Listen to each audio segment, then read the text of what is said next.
spearheaded the development of Father Woody's House of Hope, or Haven of Hope, I think it's called, where these people can go and get a meal.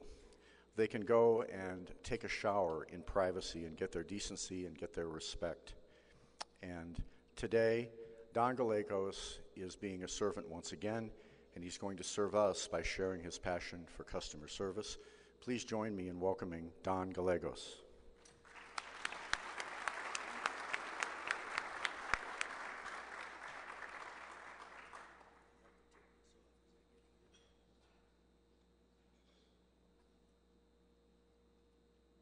I have to take this off because I get heated up and I sweat too much. So I gotta go down here. Okay, I'll let you down. It's a real pleasure for me to be here. I'm honored to be able to talk to this illustrious group, and congratulations to all those that have served so many years. Man, that's quite an achievement. I retired in 1997, and my wife wanted to know what I was going to do. And I said, well, I'm going to give a customer service talk. She said, really? Who are you going to talk to? I said, well, I get calls all the time. People call me to come talk to their company and talk to their organizations, their various organizations. She said, really?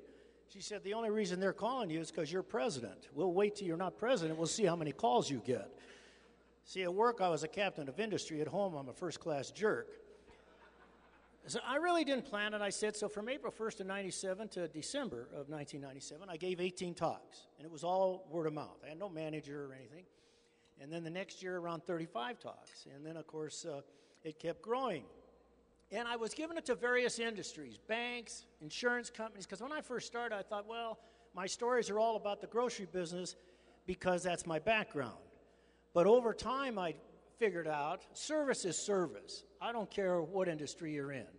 And I was one of those fortunate ones that worked for some individuals that understood it. I always thought I understood it, but I didn't understand it.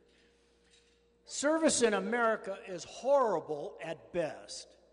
People don't, I go crazy, and my wife hates to go shopping with me. She says I attract bad service. Because when she goes with me, I said, but it is. That's what you get. We're so used to it, we're immune that it's bad. We don't even think of it. And in fact, my first manager I got in the third year, she said, and her husband said, I didn't know I was getting bad service till I met you.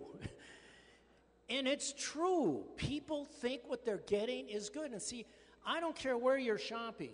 Wherever you're shopping today, where the grocery store, you're buying your clothes, where you buy your cars, where you buy your tires, you probably think it's pretty good because that's why you go there. And then one day you go to a different store and somebody does something you didn't think about. And you're going to go, wow. And you know what? You're going to switch, just like I would. You want to know why that is? People are loyal to themselves first. They're not loyal to anything else, themselves. And so when somebody does something that they didn't think about, you go, wow, you change. I lived 3 blocks from one of our stores, Bellevue and Kipling, while I was president of the company.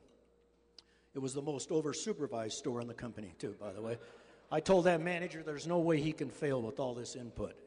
At any rate, a lady came to my house one night. She rings the door, Don, I got to tell you how great your story is. You got the best employees and blah, and going on and on and on. I says, Mrs. McNulty, please tell me what they did so I can be as happy as you. And she said, well, I went to the store last Thursday. I come home, and I got all my groceries out, and there were 3 items missing. I called the store. The head clerk said, yes, Mrs. McNulty, we found those 3 items. You can come and get them. So I did. I went. They gave them to me. They didn't ask for the receipt. They didn't ask for my driver's license. They just gave them to me. Wasn't that great? And I'm dying inside. You see, we had 2 policies while I was at King's. You don't have that in your company, but we did. We have the one that's in the book and the one the employees use. I said, Mrs. McNulty, what would you have thought if the head clerk said, we did find those 3 items. Give us your address. We'll bring them to you. Oh, that would have been great. Well, yeah, that's the policy. Too bad they aren't using it. See, that's what happens. Personnel is so busy writing policies and all of this stuff to teach employees how to say no. It's incredible. I bought an item at Walgreens drugstore one day, In the old days, as he said, we were married 55 years, but in the old days, when my wife would send me to the store, I'd always get the wrong thing, so I wouldn't have to go again. See, she'd send me for lettuce, and I'd bring back cabbage. And she said, well, that's not lettuce. I said, well, it looks like lettuce to me. And so she wouldn't. But the years went on that she figured out, you're going back. And so I bought this item that was wrong.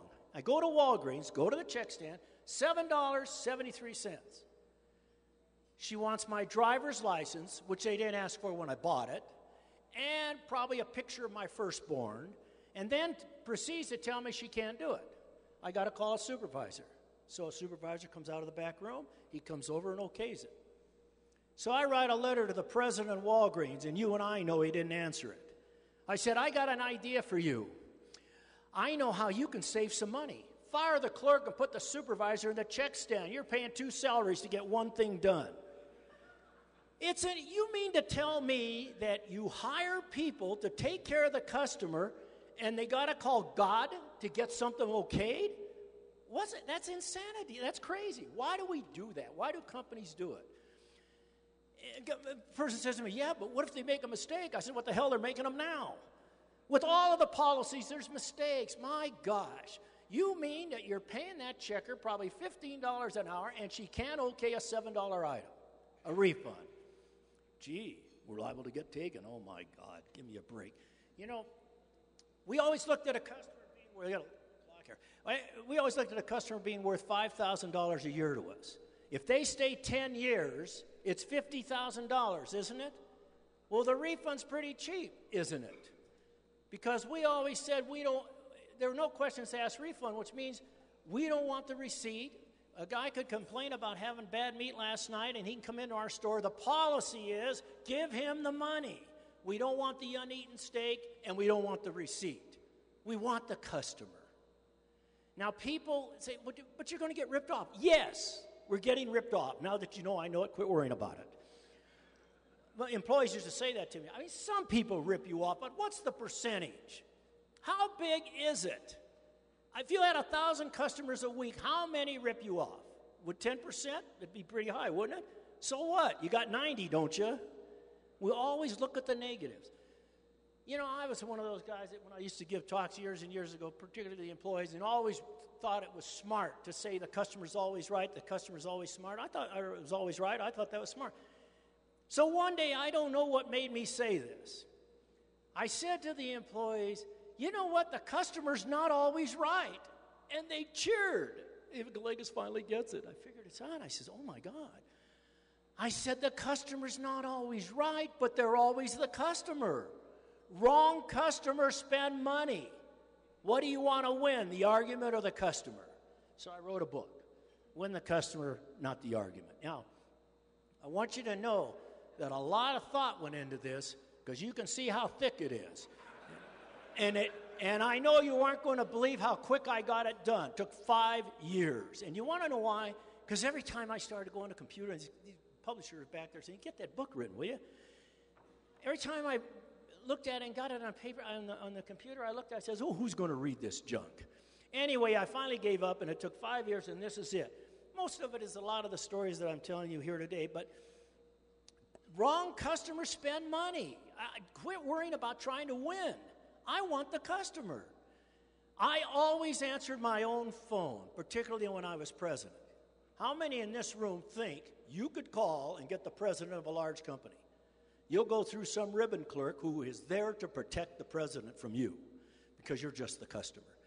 So if I wasn't there, they could always find me, and I would, particularly when the customer is upset, really upset, and the only person he wants is the president. So one day I answer my phone.